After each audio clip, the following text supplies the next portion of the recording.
Welcome to the I'm Book podcast. I'm April O'Leary, and this is the YouTube version of our podcast. To get the audio version, you can hop on over to Spotify or anywhere that you consume audio podcasts.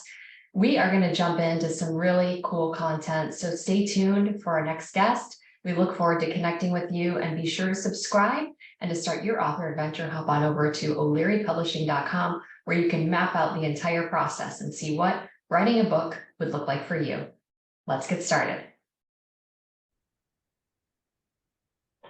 Welcome back to the I'm Book podcast. I am excited. As you heard, I've got Elliott Haverlack on with us today. He is now publishing his second book with us, Firestarter, Igniting Change Through Leadership. And especially excited because we have two of our amazing editors on this podcast today, Heather DeRocher and Boris Boland, who were such an integral part of the process of getting this book to be everything that it is. Elliott's an excellent writer, and the team paired with Heather and Boris it lit the fire.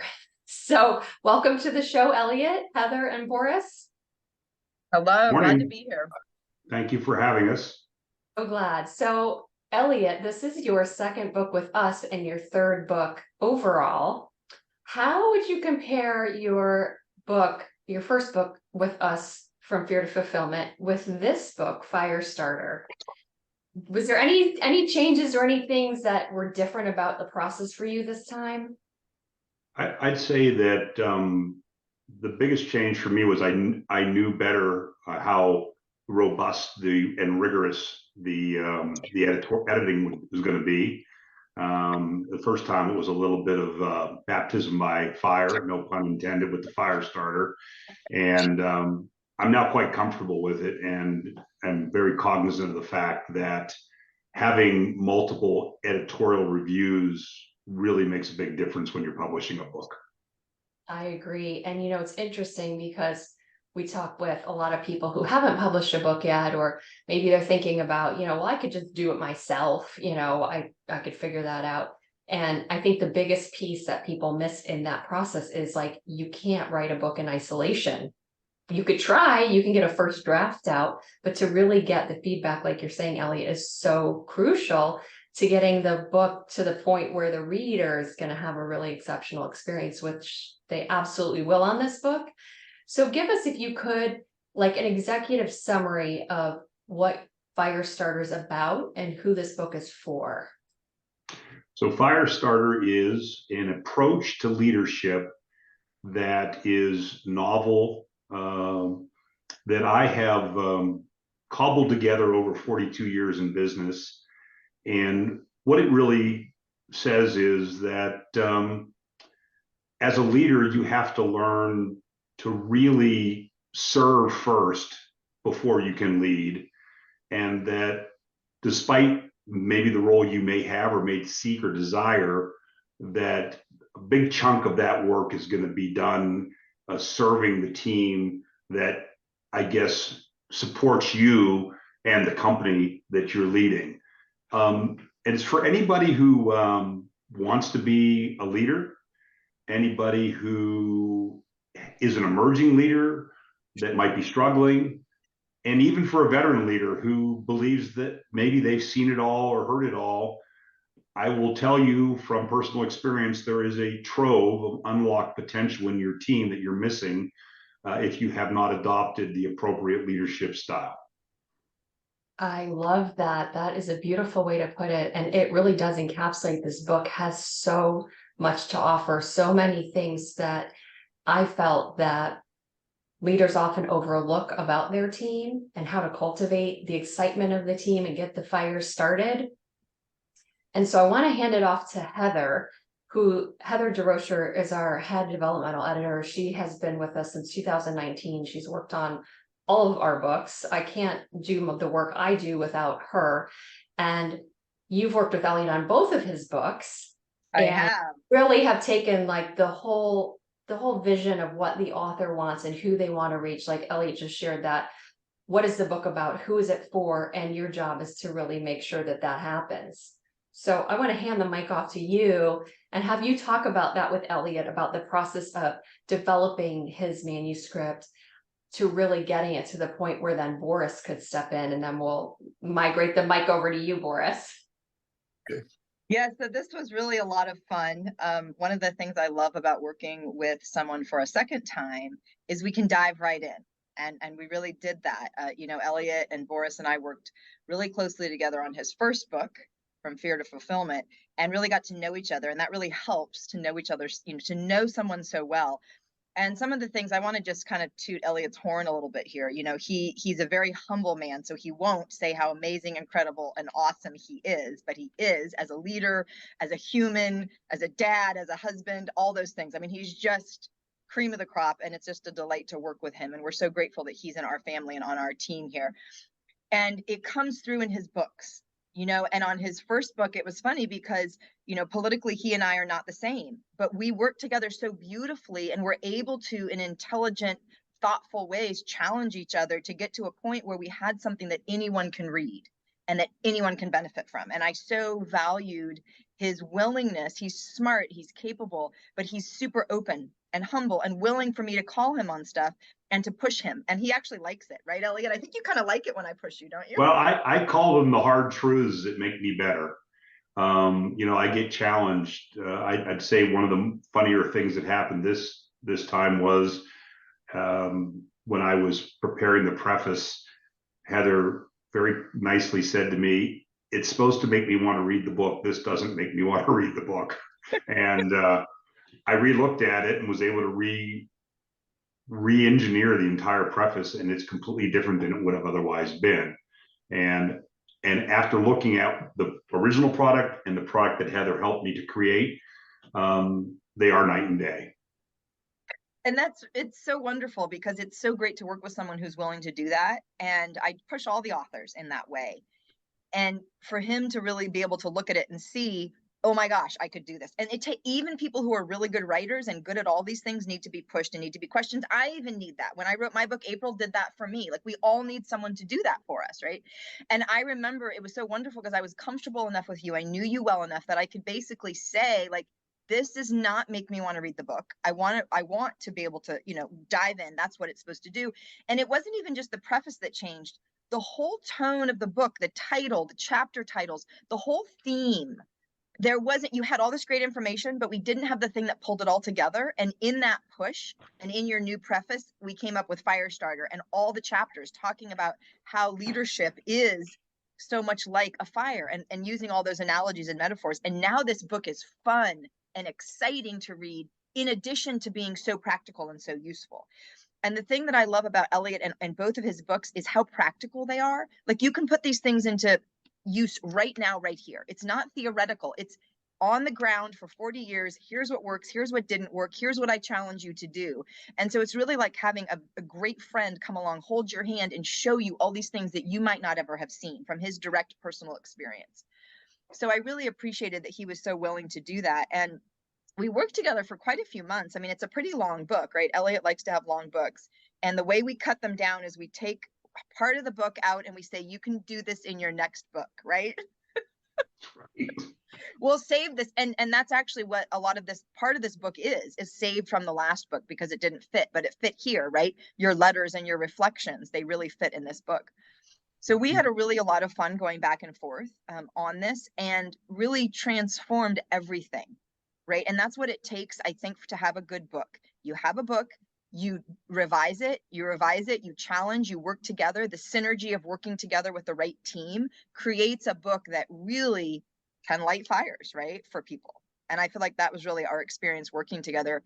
And it takes a lot longer and a lot more than you think, right?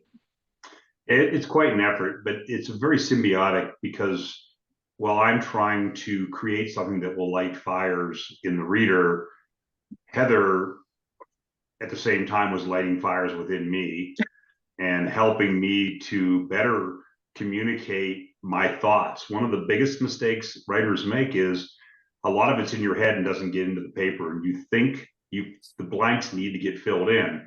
And Heather and Boris both, you know, questioned me hard on things, and I would say 99% of the time it made perfect sense to me, and the changes either I had to do a rewrite or there was some nice changes recommended to me and I accepted those, and both were very, very helpful. And when I look back and I read some of the passages, I just get very excited because they're so put together perfectly.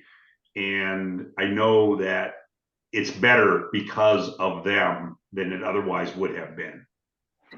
I'm so glad to hear that, Elliot. And it kind of makes me stop and want to just share a little bit about the whole overview of how we do this, because until I really started doing this, I didn't realize how much editing was required. And what we do, we've developed a process that's really effective here at O'Leary Publishing. And we have 3 rounds of editing. So we have, the author writes the book and maybe I'm helping them write the book, or maybe they've written it and it comes to us. But then we do what we call a developmental round. And that really is looking at the big picture. What's your vision for the book? What's it going to do in the world? What's the message and who's your reader? And we put that right in the very beginning of the manuscript and we keep going back to it. And I keep challenging the author to do what they said they wanted to do with the book. And maybe it changes. That's fine too.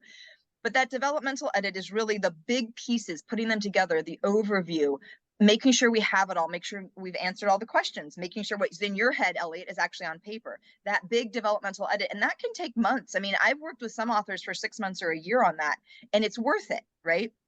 And then once we've done that, and we have that, we've answered those questions, and we keep coming back to who is your reader and what is the problem you're solving for them? And what is the message of your book? We keep coming back to making sure that it's really all goes towards that. Once Elliot and I are done with that, the author and I are done with that, then we hand it on over to the line editor. And then the line editor is going to go through and really look at the word choice and making sure that things are smooth and easy to read and there's nothing stopping the reader from reading.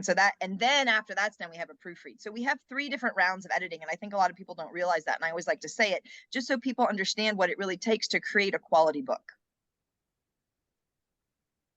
So, and what I've found in being someone who's watching from the sidelines, I'm doing this is part of the process is like I get out of the way because Heather does such good work and Boris does such great work.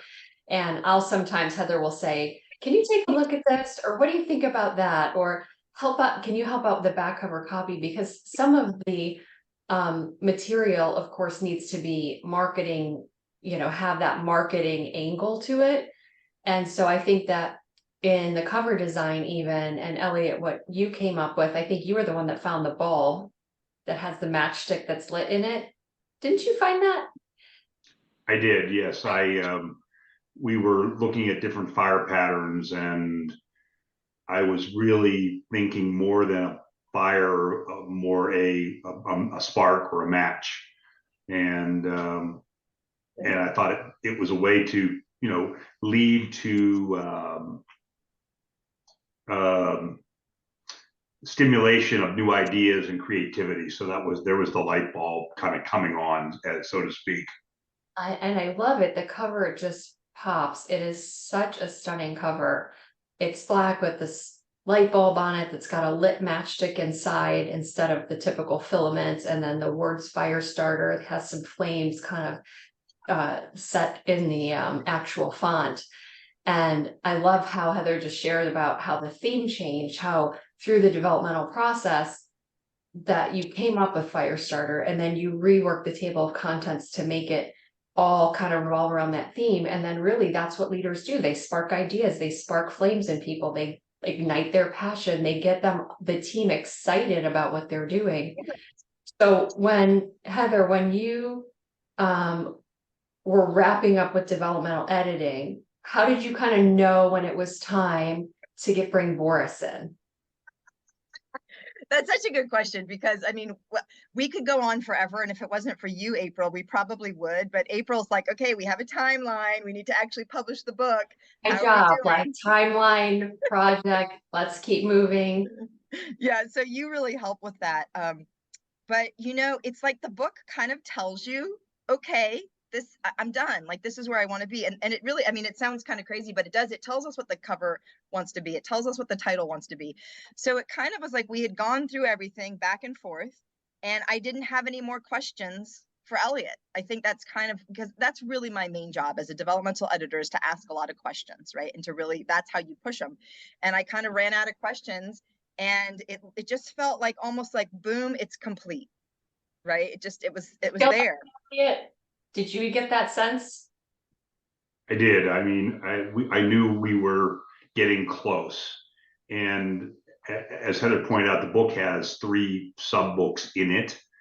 And we were getting very, very close on a couple of the sections, a couple of the sub books. And so you could feel it moving, migrating into the next wave. So then, Boris, when you got the email or call from Heather, like, hey, it's your turn. It's your turn.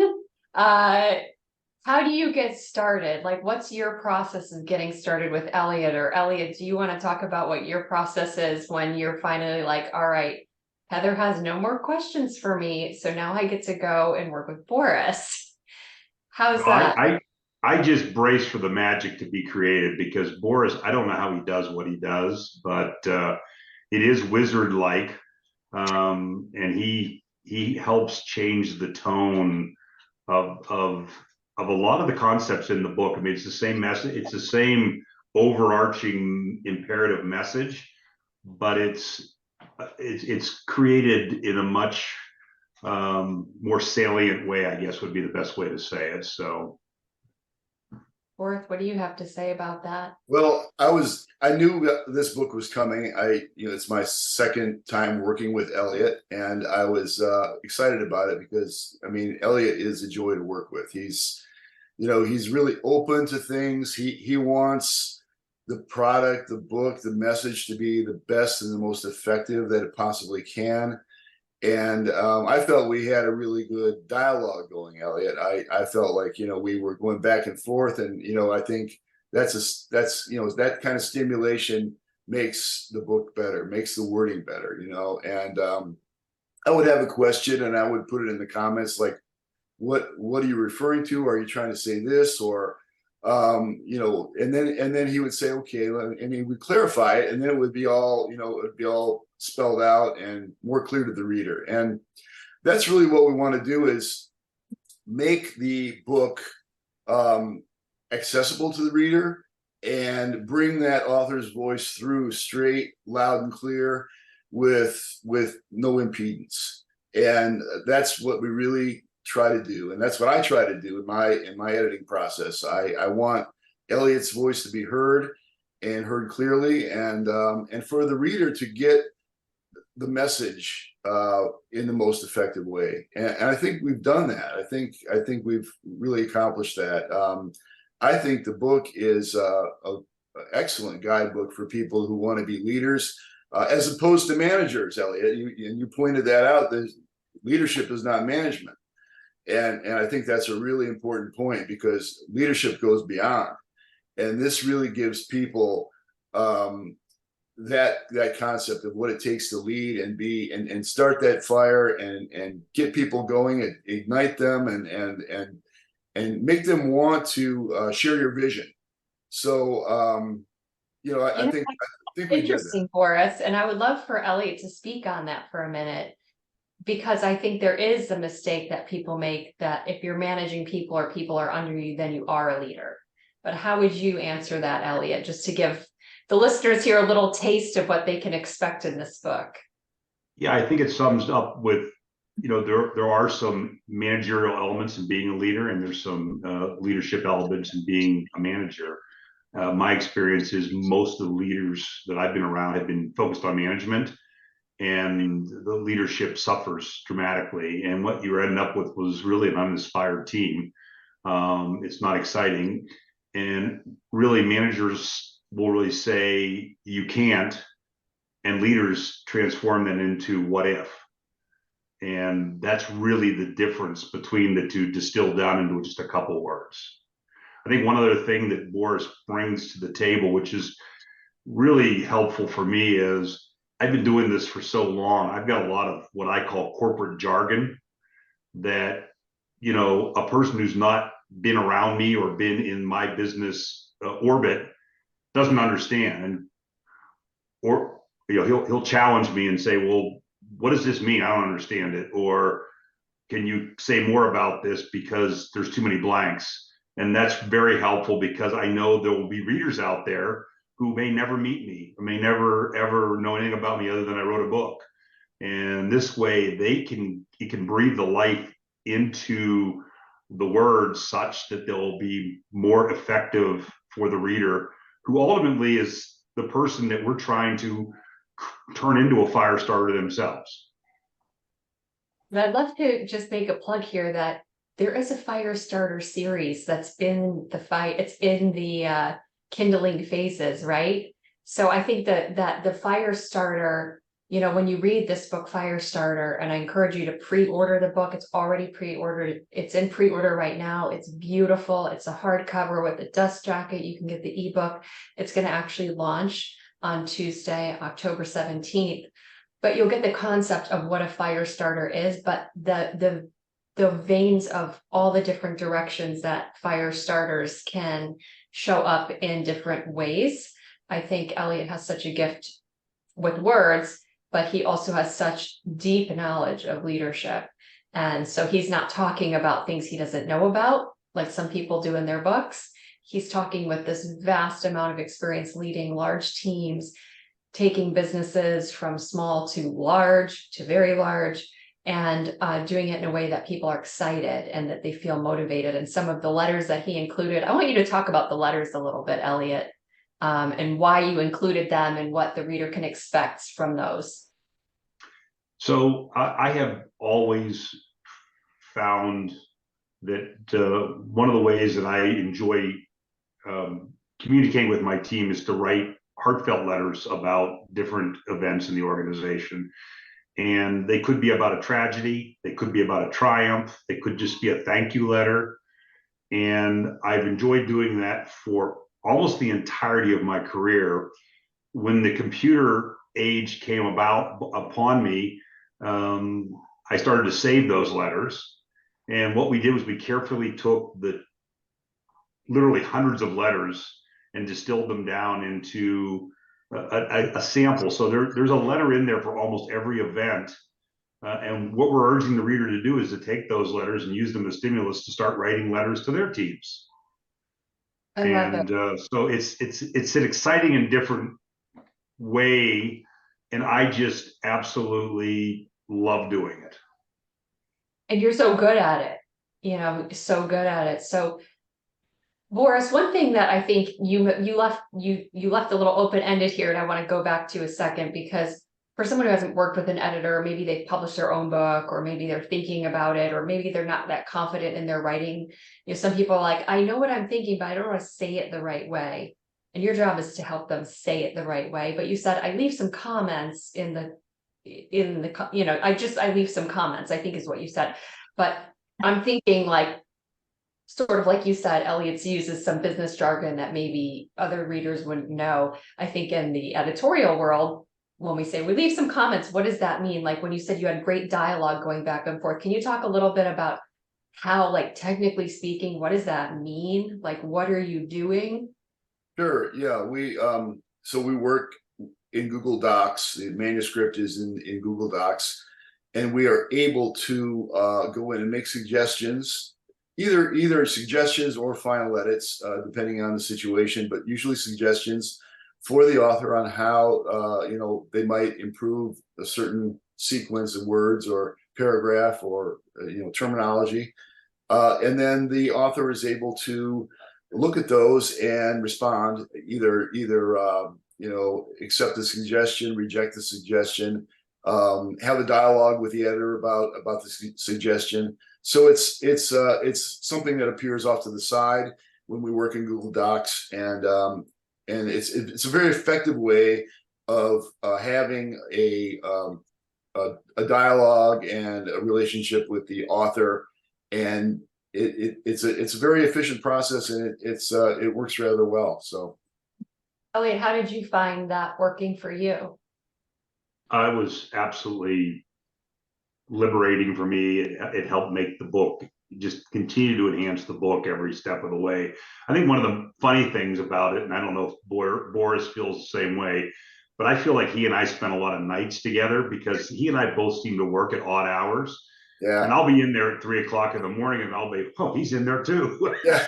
And right you behind me, see you know, him. coming up behind me. And I'm like, oh, wow, Elliott's up too.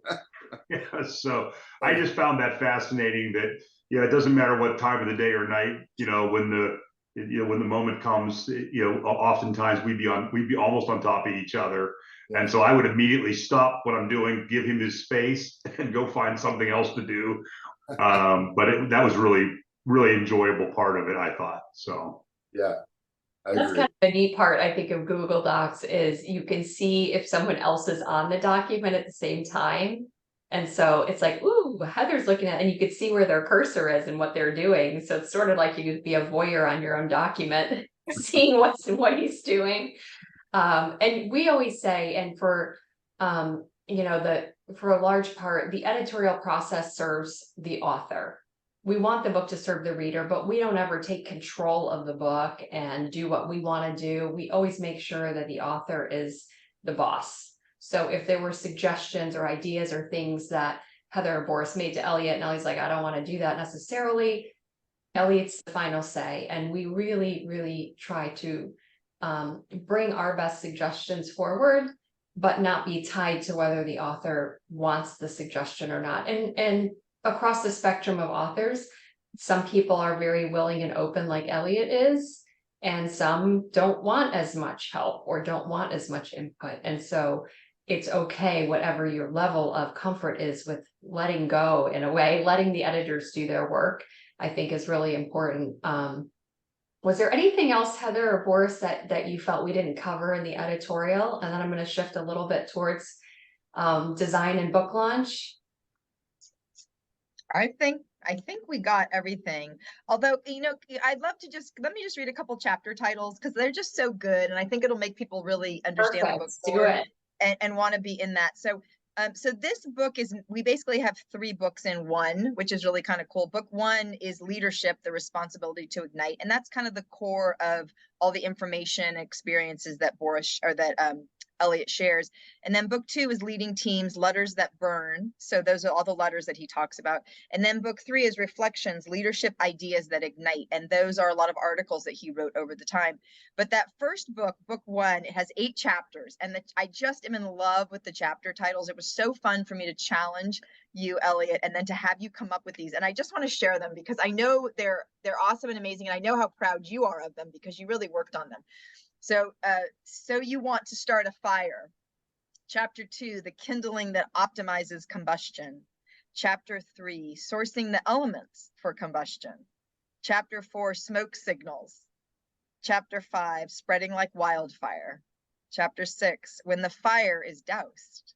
Chapter 7, it's a great fire, but, and Chapter 8, tending the fire. So you can see how much fun this book is to read at the same time as being practical. And I'm so excited by those titles, Elliott. I love it. And because this podcast is also on YouTube, so if you're listening on Apple Podcasts or Spotify or Google Podcasts, you can also see everybody if you hop over to YouTube. So I am going to screen share actually to show the cover, even though if you're listening, you're not going to be able to see it. But I want to talk for a minute about the cover and about how this all came together. And I also want to share that Elliott got some really powerful endorsements for this book as well.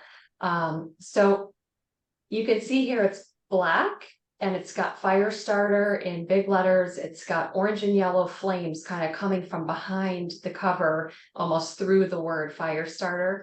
And then igniting change through leadership is really bold and white. And then you've got the light bulb below it that's just glowing with this single matchstick in the middle.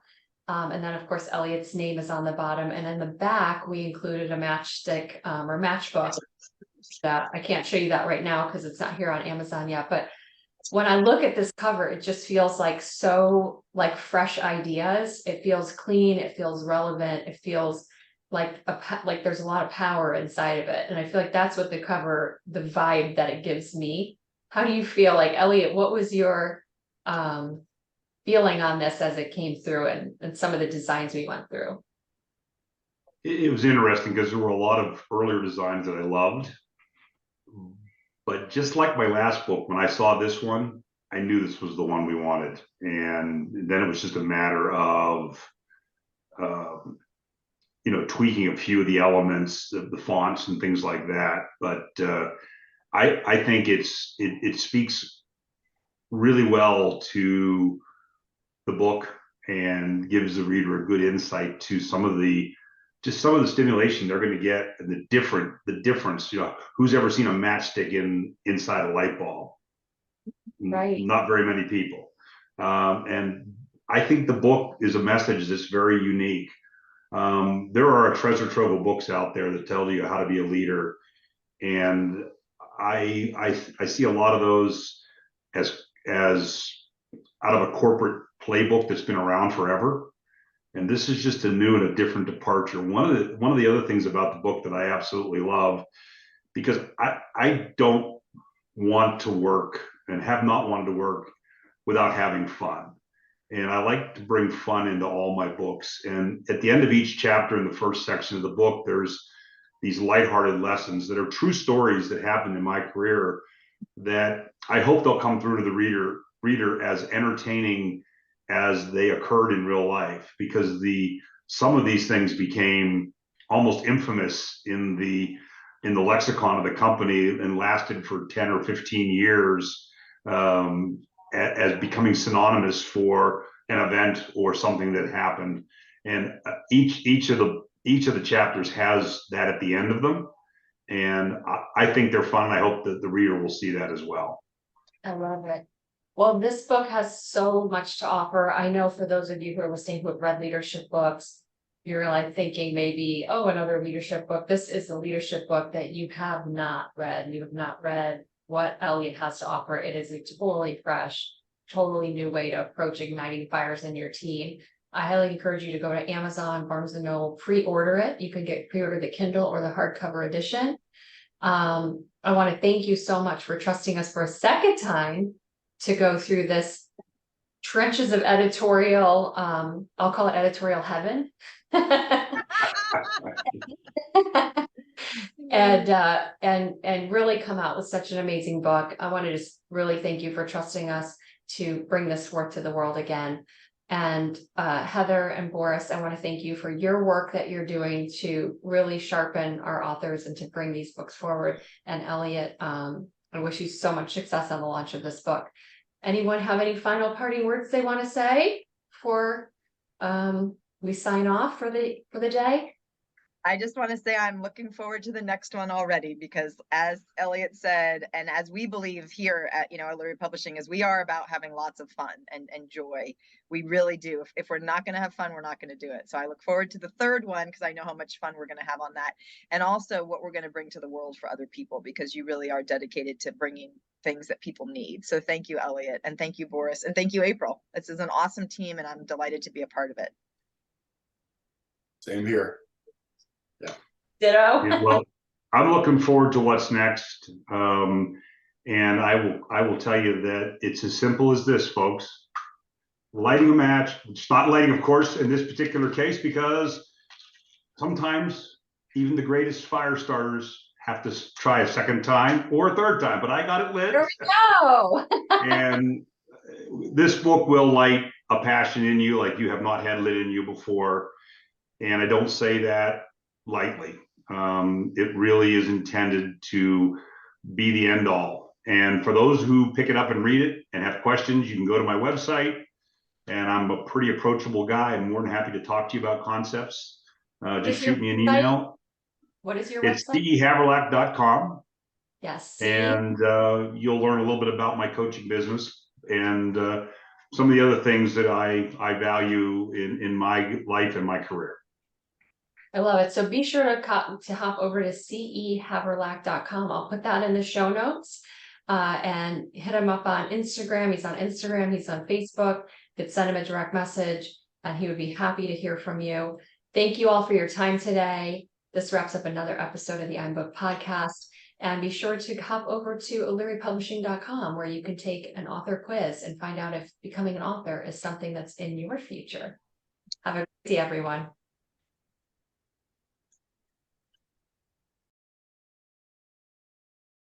So this has been another episode of the iBook Podcast. I'm April O'Leary signing off. Be sure to hop on over to o'learypublishing.com to start your author adventure and see what writing a book could do for you in your profession, in your career, and what doors it might open. We thank our guests for being a part of the show today, and be sure to subscribe to podcasts here on YouTube. We look forward to serving you and helping you get your book out into the world.